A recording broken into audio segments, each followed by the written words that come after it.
Bienvenidos al programa iCaps Franja Ocular, el espacio de encuentro de los oftalmólogos de América Latina. Gracias, señoras y señores. Hoy sí es verdad que les tenemos un programa espectacular, una serie de videos, conferencias sobre el tema de las incisiones corneales en la cirugía de catarata. Va a ser uno de esos programas que nadie se debe perder, donde habrá una concentración de conocimientos de todo aquello que hacemos en la sala de cirugía que tenga que ver con la palabra incisión durante el procedimiento de catarata.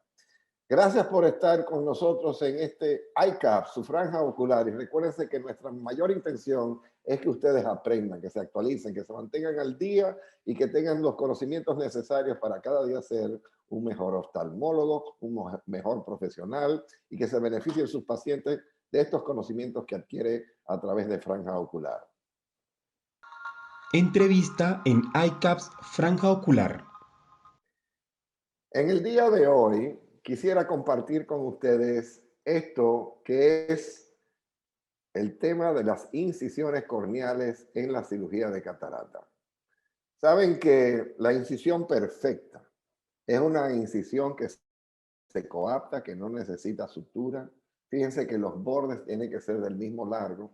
Y Uday Degan habla de la colocación. No queremos estar muy lejos del limbo, no queremos tener un chevrón, no queremos que sea angosta para que pueda entrar nuestro faco. Queremos una incisión cuasi perfecta. Aquí vemos utilizando el cuchillo de Saldívar cómo hacemos las incisiones de abordaje lateral, las queratocentesis, con este cuchillo hermoso de calibre 20. También hay prefabricados de metal. En la incisión principal, lo que llamamos la incisión córnea clara, primero hago un escalón vertical, seguido con este cuchillo de diamante facetado en forma de pentágono, una incisión. Y fíjense cómo se dobla la córnea. Y adivinen por qué. Porque la presión del ojo no es adecuada. El sine qua non de esta cirugía es que tenga la presión justa para que la herida quede perfecta. Mi cuchillo favorito es el pentagonal, pero también existen los cuchillos laterales, como acabo de presentar para queratocentesis, y el famoso Crescent que utilizamos en el abordaje de las queratocentesis laterales.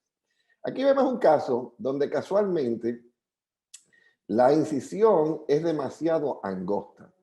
Fíjense que no importa, hemos logrado hacer una operación de catarata, hemos introducido nuestras vías, pero fíjense que en el momento de pasar a lo que es más importante, que es la colocación del lente, tenemos ciertas dificultades porque la incisión no es perfecta. Sin embargo, hemos concluido la cirugía, que hay un fragmento de núcleo, y fíjense que la incisión no solamente tiene que ser autosellante, sino que nos tiene que permitir maniobrar en la cámara anterior durante la realización de la cirugía. El arco iris que ven como reflejo en la lente multifocal habla de que es una lente Symphony. Vemos cómo se retira, en este caso el viscoelástico, y estamos usando la incisión principal para hacer el retiro del viscoelástico. Adivinen por qué. Porque no me cabe el aparato de irrigación y aspiración por la incisión lateral. El cirujano tiene que ser maniático en cuanto al manejo de sus incisiones. Si tenemos un lente tórico o un caso de astigmatismo, podemos hacer incisiones relajantes. Aquí vemos como el nomograma de la AMO, que también lo tiene el Lasker y nos permite colocar estas incisiones cerca del limbo de una manera perfecta. O, como es en el caso que les presento ahora, con el láser de Optimédica hacemos unas incisiones relajantes con femtosegundo. Aquí vemos la queratocentesis, que todavía al día de hoy yo la prefiero a las incisiones que me da el femtosegundo, pero fíjense la técnica con este instrumento de Bobby Osher que nos permite hacer el escalón y luego abrir el escalón en una herida hecha con láser de femtosegundo. También se ha hecho la incisión en cápsula, tenemos la división en cuadrículas del cristalino y tenemos las incisiones radiales. Este caso casualmente es mi hermano, que lo operé hace cerca de 6 años y le coloqué una lente tórica, Torbi. Y fíjense las líneas que tiene esta lente, que las alineamos perfectamente con las marcas corneales sin tener berión, sin tener horas, sin tener nada. Y este joven, mi hermano, logró una agudeza visual de 20/15, tanto de lejos como de cerca. También tenemos el principio de la incisión córnea clara. La podemos hacer con el cuchillo calibre 75, este para hacer la trabeculectomía, y el cuchillo puntiagudo es para hacer una incisión vertical. Sin embargo, es un cuchillo en Crescent, un 69 o 64 de Beaver, que nos permite hacer, al contrario, una disección lamelar de la córnea. En otras palabras, entrar verticalmente con cuchillos puntiagudos, hacer redondeados los cortes para una operación lamelar. Este es un caso de cirugía combinada. Vemos de nuevo la incisión en conjuntiva. El abultamiento de la conjuntiva es por lidocaína con epinefrina, que se introduce, en este caso, inicia la cirugía la doctora Rachel Alburquerque para hacer y preparar la conjuntiva para la aplicación de mitomicina C. El abordaje de este ojo es superior, es decir, estamos sentados del lado superior de la cabeza del paciente. Pero verán que cuando se pasa a la parte de la cirugía de catarata, pasamos el microscopio a la parte lateral. ¿Y por qué no usamos la misma incisión? Porque está demostrado que la incisión de catarata, cuando se hace independientemente, logra reducir 2 y 3 milímetros más la presión que cuando es de otra manera. Aquí vemos otro principio de la incisión, y es que no solamente hay que incidir en la conjuntiva, sino como ahora en la tenon.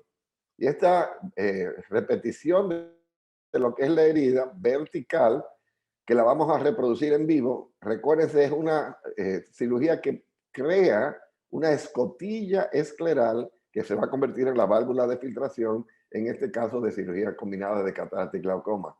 Usamos el Crescent o el Beaver 69 en este caso. No, se hace el escalón con el cuchillo de 75 vertical y luego se procede con el biselaje o la disección lamelar. Y fíjense que utilizamos la parte plana hacia la escotilla superior y la redondeada hacia la posterior. Así mantenemos el mismo nivel de lamela y no nos profundizamos accidentalmente o al contrario, que sería lo trágico, no amputamos en la escotilla que estamos creando en la disección del cuchillo.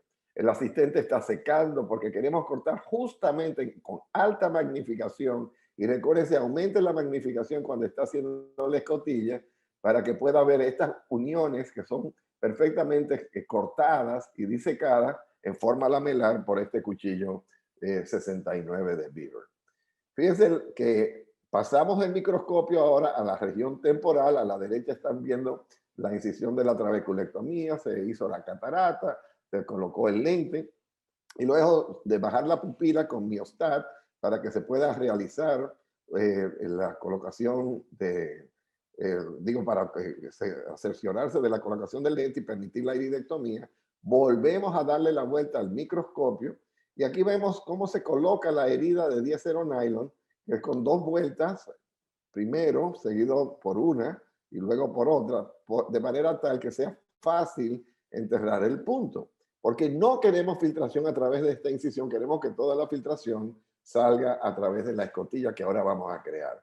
De nuevo, el cuchillo 75 incide y hace lo que es propiamente la incisión a cámara anterior, y ahora cambiamos a otro tipo de cuchillo, que es un punch. El Kelly Punch de la cirugía de glaucoma nos permite hacer un orificio exactamente igual todas las veces con 0.5 milímetros de diámetro, lo cual nos da acceso a la cámara anterior. Como ya bajamos la pupila con el miostato, podemos entonces hacer la iridectomía periférica. Fíjense que en este caso el punch causó un ligero sangrado y con las tijeras de vanas podemos cortar aquello. El cierre de una incisión, y yo siempre le digo a los residentes, tiene que ser perfecto, coaptando tanto el labio posterior como el anterior. La sutura de 10-0 nylon es la sutura que se usa en esclera y en córnea. Nunca deben usar Vicryl en estos lugares, ya que causa mucha inflamación. Para el nudo que se va a enterrar son 2 vueltas, 1 y 1. Para el que se va a quedar fuera, ya sea porque lo necesitamos con un cierre, ya decía, en una laceración, pues sería 3, 1 y 1. Y aquí vemos cómo hicimos los principios con la punto 12 sosteniendo los bordes de la esclera a 1 milímetro a cada lado para entonces sostener la sutura y hacer la rotación al finalizar el tercer nudo, introduciendo el nudo dentro de la esclera. ¿Por qué? Porque así no hay el peligro de que las orejitas de la sutura puedan perforar la conjuntiva. Este es un cierre perfecto de una trabeculectomía y usamos el mismo principio en el cierre de la conjuntiva, pero la conjuntiva, claro, no tiene el rigor que tiene la coaptación de la esclera. Ahí ven la diferencia entre una sutura corrida, que es lo que están viendo ahora, para el cierre hermético de la incisión, que va a crearnos la bula, y también el cierre independiente como contracción que hacemos en el limbo corneal. Las incisiones córnea clara se pueden realizar de varias maneras, pero hay una sola manera de hacerla perfecta. Y la clave es, y aquí ven en el caso de un ICL con catarata, cuando usamos lo que llamamos el famoso cuchillo pentagonal de diamante, fíjense que es de 3 milímetros. Y lo que ilustra en esto es la cantidad de líquido que se pierde alrededor de la incisión. Y uno dice, ¿por qué tuvo que haber sido tan grande? Porque tuvimos que retirar el ICL a través de esta incisión y no cabía a través de una incisión de 2.2. Ahora vemos cómo esta catarata, que es relativamente blanda, fácilmente se retira, pero notan cómo se colapsa la cámara cada vez que desaparece un fragmento. Eso es porque la incisión es demasiado grande. Además, la incisión tiene una forma de chevron. Aquí vemos ahora la introducción de lo que es el cuchillo de queratocentesis, esto para el abordaje de las cánulas de burato. Y fíjense que siempre la punta de la queratocentesis tiene que ser central. Este cuchillo es cuadrado y nos da una incisión de 1.9 milímetros perfecta. Vemos cómo se introduce apretadito el faco y pongan atención a lo que es la parte metálica de este faco en la herida. Lo ven como vibra, lo ven como no sale casi líquido, lo ven el peligro que tiene una incisión demasiado estrecha, ya que como no fluye correctamente el líquido, fácilmente puede crear una quemadura en la incisión. Fíjense, cada vez que se aprieta el pedal de ultrasonido, no miren la punta, miren el área de la incisión y se dan cuenta de que es una incisión que corre el peligro de ser quemada simple y sencillamente porque es demasiado estrecha. Eso no quita que esta operación se hiciera sin ninguna complicación y la clave para evitar la quemadura, por cierto, es que la cantidad de ultrasonido que administramos es breve. Son golpes de ultrasonido de microsegundos para que de esa manera no podamos calentar de ninguna manera el metal del ultrasonido y así evitar la quemadura corneal. Pero fíjense el peligro, ya vieron cuando la incisión es demasiado grande, fíjense que ahora ni cabe el inyector o el cartucho del lente intraocular a través de la incisión. Todo esto es forzado simple y sencillamente porque durante la cirugía una incisión lo suficientemente grande como para poder facilitar las cosas. Y afortunadamente no se complicó, pero son los casos que tienen problemas. En la cirugía de M6, la incisión es de 3 tipos. Tú puedes hacer una incisión limbal, arqueada, smile, o esta que es la lamelar frown, o puedes hacer una recta. El tema es que tiene que biselar. La clave de la cirugía de M6 moderna, y aquí ven como marco el limbo quirúrgico, que es la unión del gris con el blanco, y se empieza en la parte blanca, se sube al punto que he marcado y se hace una incisión que es un frown modificado, es casi recta esta incisión, pero ojo, el cuchillo de Crescent o el 69, que es angulado, se lleva dentro de esa lamela. Ojo con los bordes laterales de que no se extiende, es decir, que no se rompan, que cree lo que pareciera un sobre. Y mire qué tan lejos llega la punta de este Crescent dentro del espacio corneal.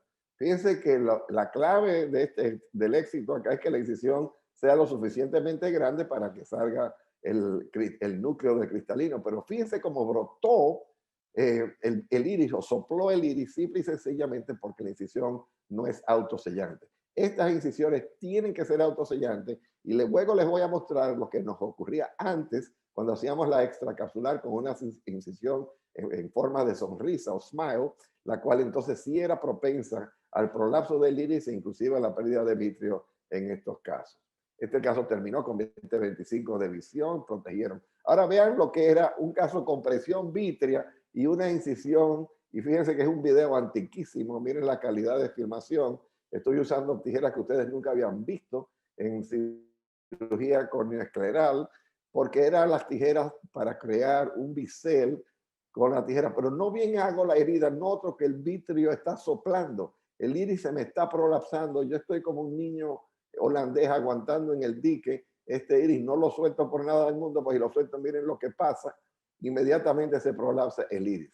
Este caso, para terminarlo, fue necesario hacer una punción a la cavidad vítrea para lograr reducir la presión intraocular, y al hacer la presión, que lo van a ver con esta aguja que se introduce vía pars plana, logramos reducir la presión, pero esto les da una idea del peligro de la incisión en sonrisa cuando tenemos presión vítrea. Todo quiere salir hacia afuera en vez de ser una herida autosellante. Todo lo contrario, esta es una herida que lo que permite es que el contenido ocular salga. Hemos introducido la punta ahora a través, en el limbo a 3 milímetros, una aguja calibre 23 con una jeringa de 13C, la cual nos permite buen vacío a la cavidad vítrea. Cuando la punta es visible detrás del cristalino, verán como al hacer la punción, aspiramos y se colapsa de forma cóncava la córnea y logramos una descompresión de este ojo. Y ahí ven cómo se aplana la cámara anterior, cómo se hace cóncava la córnea, y el caso cambia por completo. Ahora tienen ojo agradable, el iris vuelve a su lugar. Ahí vemos cómo retiramos la cápsula anterior, que eran en esta época en forma de abrelata, las cápsulas Rexis, no había tal cosa, eran cápsulas también en abrelata, y se logra retirar el núcleo sin ninguna dificultad, y el caso se salva gracias a la punción intravítrea. Pero el problema era la incisión. Teníamos una incisión que no combinaba correctamente con un ojo presurizado. También tenemos las incisiones, y miren que este es un caso de un cristalino luxado. Hoy casualmente me tocó hacer un caso parecido, en el que terminamos combinando la cirugía con una técnica de Agarwal. Esta es una paciente que vive cerca de Las Vegas, vino para que yo le operara, la conozco desde niña, y yo decidí, porque el cálculo del lente intraocular era 1+1, no ponerle lente intraocular. ¿Por qué? Porque no lo necesitaba. Entonces, sabemos que en la enfermedad de Marfan, el menor de los problemas es la catarata. El mayor problema es la degeneración vitreoretiniana que tienen, y aquí ven como una cirugía calibre 23 nos permite introducir una cánula vía pars plana. Por cierto que yo a las 2 semanas le operé de igual manera el otro ojo a esta paciente. Pero fíjense qué clase de luxación tiene este cristalino. Entonces, ¿cuáles son las opciones? O se lo lleva usted con una técnica de FACO normal, con el peligro de que se le prolapse el núcleo hacia el fondo de la retina, y las incisiones que hacemos, en este caso son calibre 23, y fíjense que hay una angulación de 30 grados del cuchillo de queratosintesis antes de entrar.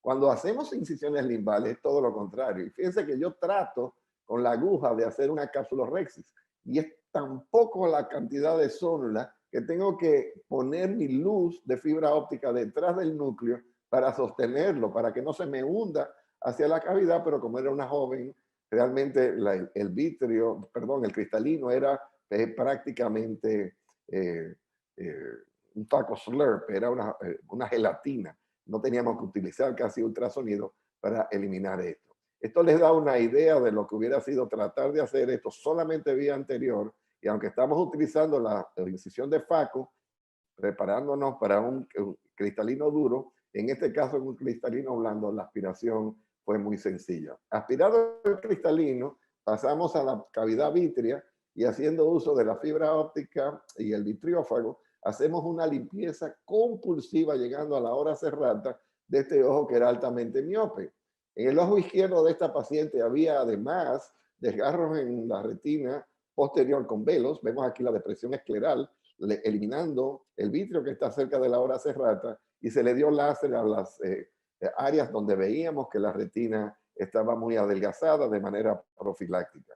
Ella logró una agudeza visual única porque estaba en 20/25. Ella nunca había visto mejor que 20/50 en su vida entera, en parte por la miopía y en parte por los cambios degenerativos que tenía la retina en este caso. Fíjense aquí cómo cambiamos de mano. Ahora usamos el vitrófago en la mano izquierda y la luz en la derecha para eliminar el vitrio que corresponde a la incisión nasal del ojo izquierdo.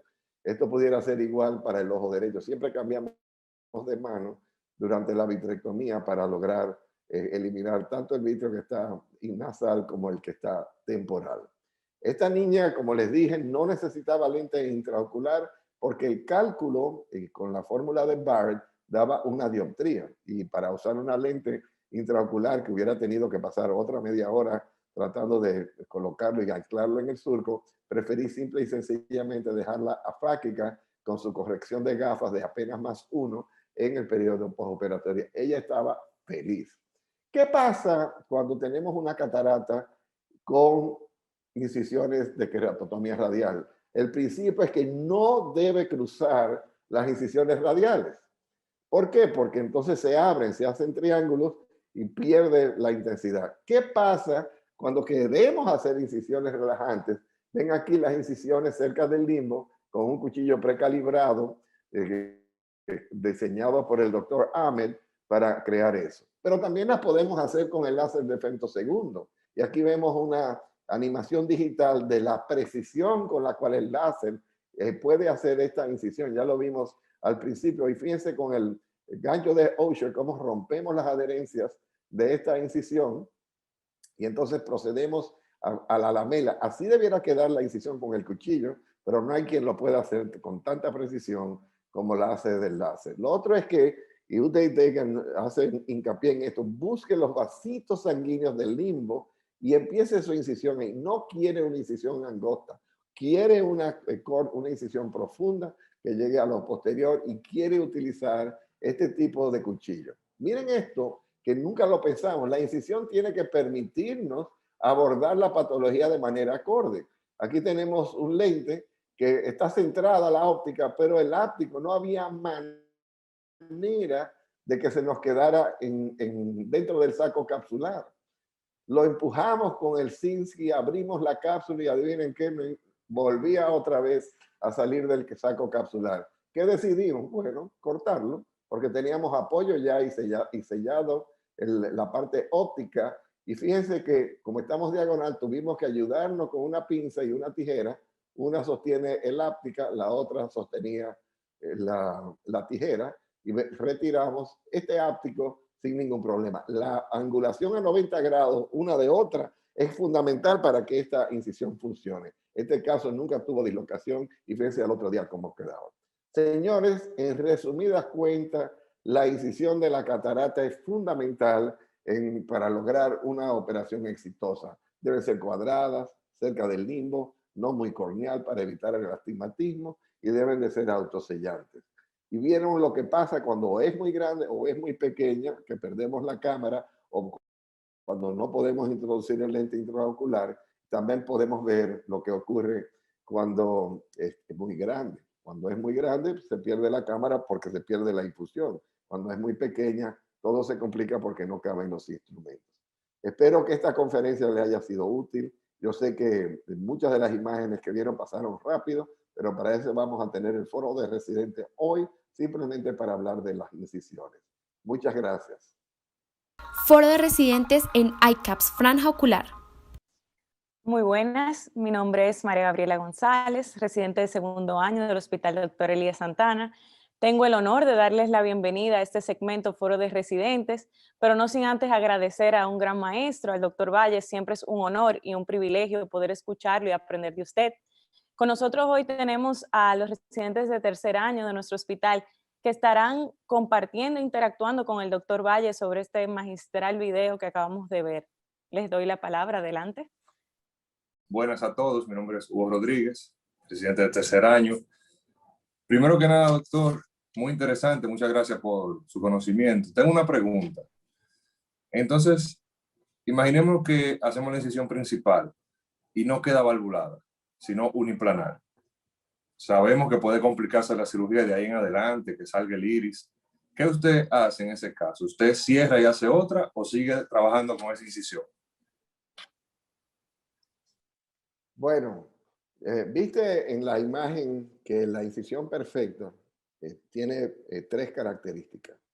Una es que la punta de la incisión principal, la punta del cuchillo, empieza justo donde terminan los vasitos de la unión corneoescleral. Ahí empieza. Luego hay una dirección que solamente se aprende con la experiencia. El primer corte que yo hago es vertical, pero no tiene que hacerlo. Muchos cirujanos de catarata proceden a una incisión uniplanar, pero que va de forma diagonal penetrando la córnea. No quieres que sea muy superficial y luego empuje hacia abajo la punta, porque te sale la herida tipo chevron que vieron en el primer video que mostré. Tampoco quieres que sea tan profunda que sea difícil introducir los instrumentos a través de ella, especialmente en la punta del faco. Luego, el ancho es clave.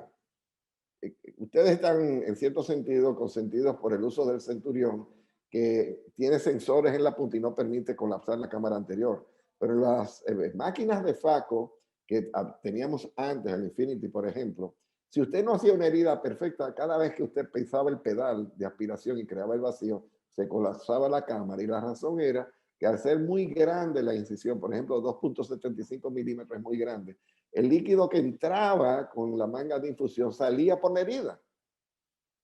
Entonces, el ancho, igual que el largo de la herida, es fundamental. Si la herida es demasiado corta, se prolapsa el iris. Si la herida es demasiado larga, te dificulta el movimiento de tus instrumentos, sobre todo las pinzas de Utrata y los Sinskey, que son los manipuladores dentro de la cámara anterior. Entonces, ¿qué quiero decirte? Tiene que ser una herida cuadrada, tiene que ser una herida, puede ser uniplanar o escalonada, pero el ancho no debe de sobrepasar los 2.2 milímetros. ¿Qué pasa? Que la punta metálica del faco apenas tiene 0.9 milímetros.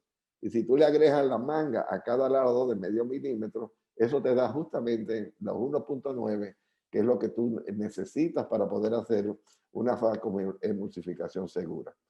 Lo otro es que hay cirujanos que al hacer la penetración con el cuchillo quieren entrar diagonal, no dirigido a la punta, al centro de la pupila. El cuchillo tiene que ir dirigido en cámara lenta hacia el centro de la pupila. Y tienes que tener cuchillos filosos. Si el cuchillo no es filoso, lo que hace es que diseca y te llena, tú lo has visto, de estrías en la córnea, o si no, peor, te enrolla la córnea y te da el chevron que no es autosellante.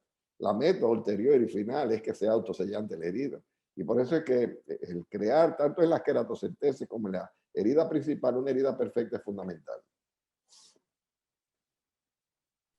Ok, muchas gracias, doctor. Tengo otra pregunta.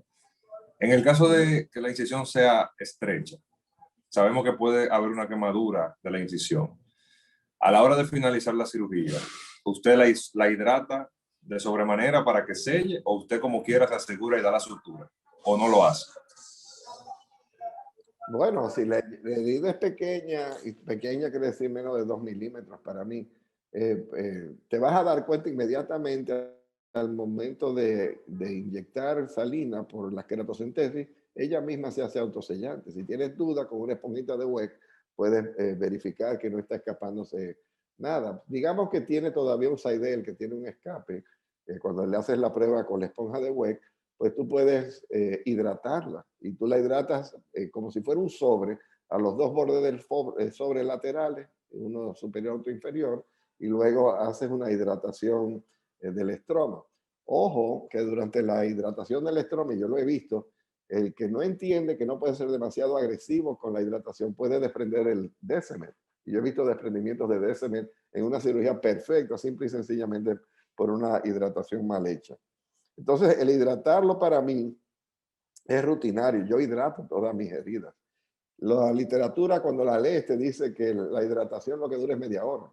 Ya la media hora el líquido que has metido ahí adentro desaparece. Pero ya el ojo tiene su tono. Y parte del diseño de la herida es de manera que se haga un efecto valvular. La presión coapta la herida y la cierra. O sea, tú no necesitas una sutura y no necesitas la hidratación para que coapte. Simplemente la forma arquitectónica en que se ha diseñado la lamela es para que se coapten y puedan cerrar. Yo veo más problemas, honestamente, Hugo, con la herida demasiado grande. O sea, la herida que es muy grande hace que el cirujano se equivoque, pierde cámara, se le mete el iris por la herida, maltrata el iris, se inflama, entonces te baja la pupila porque tienes una miosis o atrapas en un síndrome de iris floppies, pues puedes aspirar el iris y todo se te complica. Además, tienes una cámara más plana y estás trabajando más cerca del endotelio y esos ojos se llenan de edema corneal al otro día. Correcto. Muy bien, doctor. Muchas gracias por tu respuesta. Sabemos que con la incisión principal podemos jugar con el astigmatismo, o haciéndola donde esté la keratometría máxima. ¿Usted siempre usa la misma localización o usted juega con su posición durante la cirugía? Para manejo de astigmatismo. Quien está hablando es el doctor Alex Alfaro, que es un virtuoso de la cirugía de catarata. Gracias, Alex. En la cirugía de catarata, yo he aprendido a siempre sentarme del lado temporal. Es decir, yo no cabalgo la herida. Y esto porque cuando me siento temporal se elimina la necesidad de bregar con el arco de la ceja. Tú sabes que hay gente que tiene el ojo profundo y el arco de la ceja no te deja llegar al ojo. Entonces lo tienes que retroflexionar para llegar al ojo. O viceversa, tú tienes situaciones en las que el párpado no te abre. El ojo oriental es un buen ejemplo y no tienes fácil acceso cuando trabajas, pero cuando te sientas de lado, entonces todo cambia. Tú tienes un campo abierto, el párpado superior a un lado, el párpado inferior al otro, y todo es más sencillo. Esa es la parte anatómica. Luego viene la parte refractiva. ¿Qué uno prefiere tener al final de una cirugía? ¿Astigmatismo con la regla o contra la regla? Y la respuesta es que por alguna razón los seres humanos prefieren el astigmatismo con la regla. Quiere decir que cuando yo hago una incisión temporal, yo estoy relajando el eje de 180 grados y acentuando el de 90. O sea que tiro el astigmatismo con la regla de una manera espontánea. Y eso es fundamental, pienso yo. Y por eso es que siempre lo hago de esa manera. Si tú quieres cabalgar el astigmatismo, lo puedes hacer. Inclusive hay cirujanos que deliberadamente hacen una incisión opuesta a 180 grados en una incisión córnea clara idéntica a la que utilizarías como incisión principal, y así logras hasta una dioptría y media de corrección del astigmatismo. Y ahí va. La incisión relajante en mis manos, lo más que yo corrijo es 1.25. De ahí no paso. Entonces, si yo tengo un astigmatismo superior a 1.25, de nada me sirve la relajante. Yo prefiero en esos casos pasarme a un lente tórico, como lo hice con mi hermano. Y ahí le puedo llegar hasta 4 dioptrías y media de corrección. El lente tórico, el problema que tiene es que es más caro. Es un lente de premium, un lente de alto costo. Pero hay casos que si ese no es el problema, que lo pueden pagar, pues sería la forma de hacerlo.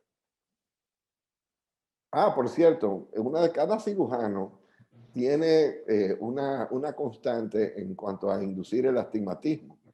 ¿Te acuerdas que hicimos el cálculo de lo que llaman el SIA, el astigmatismo inducido por el cirujano? El mío es de 0.28, 0.30. Tú debes de ser igual, algo similar, pero hay gente que lo induce por una herida más grande, puede inducir hasta media dioptría y 0.75 dioptrías de astigmatismo. El tema es que tú tienes que conocer tu herida y saber con el diseño de tu herida cuánto astigmatismo tú induces. Y recuérdate que lo que estás induciendo es el componente negativo del astigmatismo, en ese positivo va a estar a 90 grados contrario. Y si hay duda, porque no quieres causar demasiado astigmatismo, ponle una sutura, cierra la herida. Y eso te elimina el astigmatismo que tú pudieras crear. Muchas gracias, doctor. En iCaps Franja Ocular observamos imágenes oftalmológicas. Saben que la bandera argentina dijimos que era una de las complicaciones de la catarata blanca. Y la catarata blanca, pueden ver esa imagen, ¿verdad?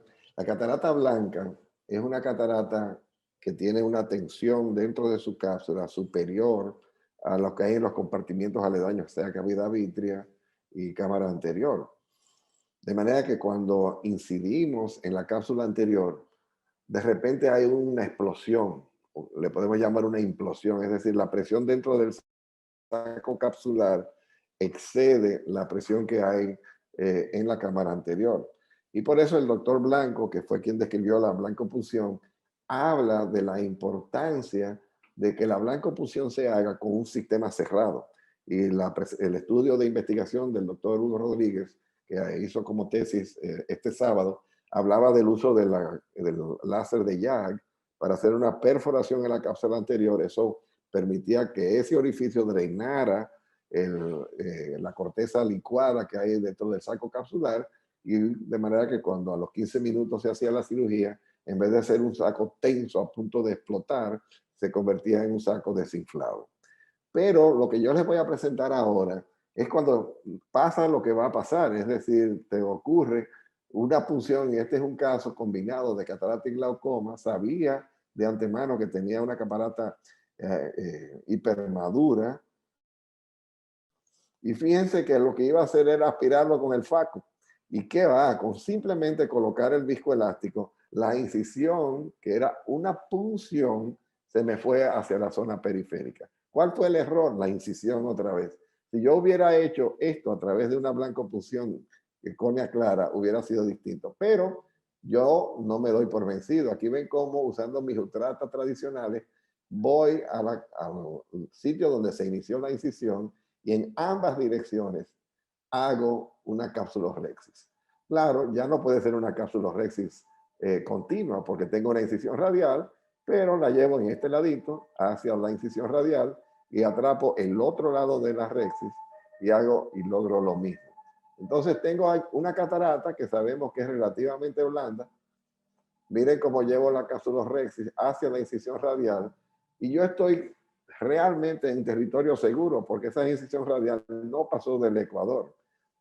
¿Tiene uno que hidratar una catarata hipermadura? La respuesta es que no. Fíjense que yo no hidraté, simplemente aspiré de la leche, que es el componente de esta aspiración de corteza, y como rota el núcleo del cristalino dentro de su lecho.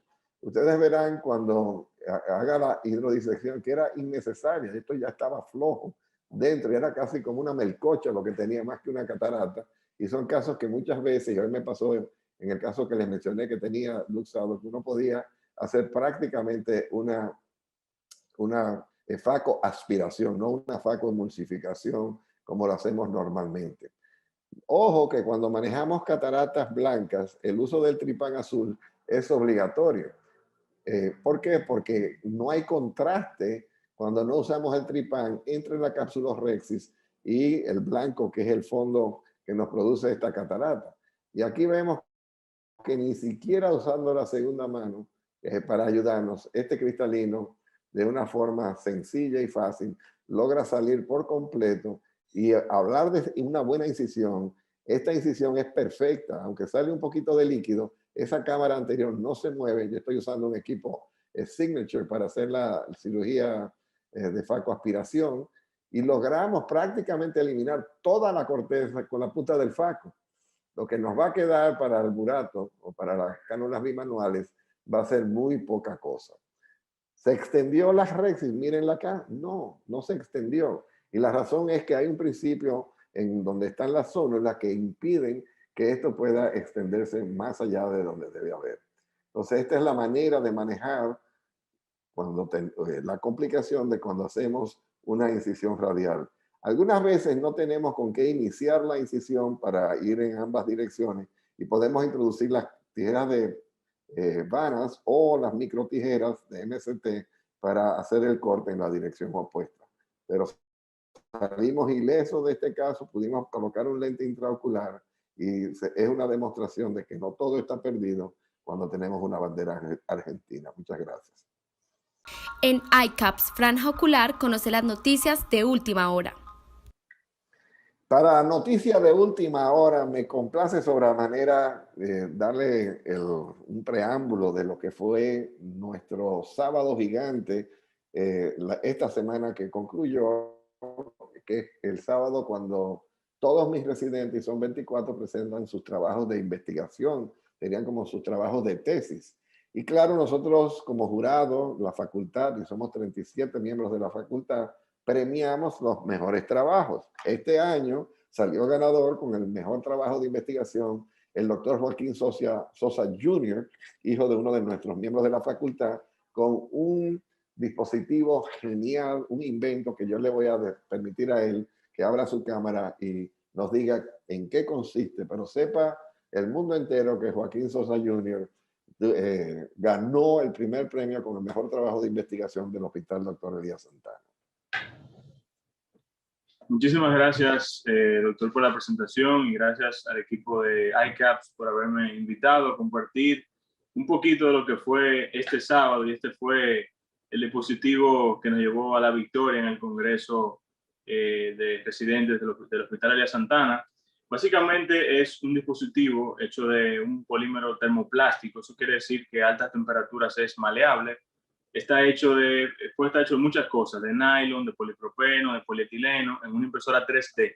Y lo bueno de esto es el bajo costo, aproximadamente $20, que nos permite tomar imágenes de fondo de ojo. Este dispositivo fue creado por el doctor O'Keefe y el doctor Cheong de una compañía llamada Odox Eye Care, que lo pusieron como libre patente. Y básicamente lo que nosotros hicimos fue que modificamos la parte anterior para adaptar un lente de 28 dioptrías específicamente en el diagnóstico de la retinopatía del prematuro en comparación con la RedCam, que es el dispositivo utilizado mundialmente para el diagnóstico de estos pacientes, obteniendo resultados excelentes, comparables, incluso mejores para la toma de imágenes periféricas en esos pacientitos. Así que el dispositivo consiste de esto, básicamente un adaptador donde va el lente y esta localización donde va la cámara.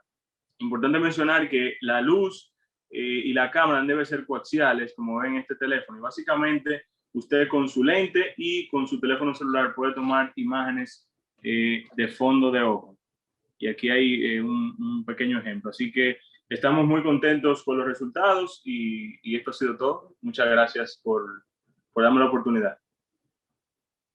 A mí me pareció genial este invento, Joaquín, pero cuéntanos cómo es que lo fabrican, cómo hicieron ustedes esto. Sí, doctor. Básicamente el plano está gratis en la página de ellos, se llama Odox Eye Care 3D Printable, lo pueden descargar, lo pueden buscar. Entonces, toma aproximadamente 2 horas el tiempo de fabricación en la impresora 3D. Comenzamos a utilizar que es un lente con un adaptador por lente de 20 dioptrías, y nos dimos cuenta de que era un poquito difícil la toma de las imágenes periféricas en esos pacientitos tan pequeños por la distancia de foco. Así que básicamente redujimos el tamaño del anillo para adaptar un lente de 28 dioptrías y las imágenes son muy fáciles de tomar. Es un dispositivo que es muy noble, es barato. Lamentablemente no todo el mundo tiene la capacidad económica para comprar una cámara de fondo de ojo, son bastante caras, pero para esto solamente se necesita un lente que todos los oftalmólogos, probablemente todos los que vean este video van a tener uno en su casa, y un teléfono celular que todos cargamos para obtener imágenes de muy buena calidad. Gracias, doctor Sosa. Gracias. Muchísimas gracias por la oportunidad.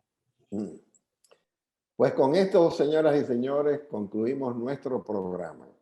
Ha sido genial este invento del doctor Sosa. Hoy les hablamos de incisiones en cirugía de catarata. Tuvimos un foro abierto y es para que vean cómo ICAPS, Franja Ocular, se ha convertido en un foro para que aprendan todos, para que compartan sus ideas y también para que estén al tanto de lo que yo llamo el filo de la ciencia, de la investigación, y que lleven estos conocimientos a sus pacientes y hagan así de ustedes mejores profesionales. Gracias por asistir, gracias por estar presentes y sé que será un recuerdo inolvidable. Aquí finaliza ICAPS Franja Ocular. Te invitamos a conectarte la próxima semana.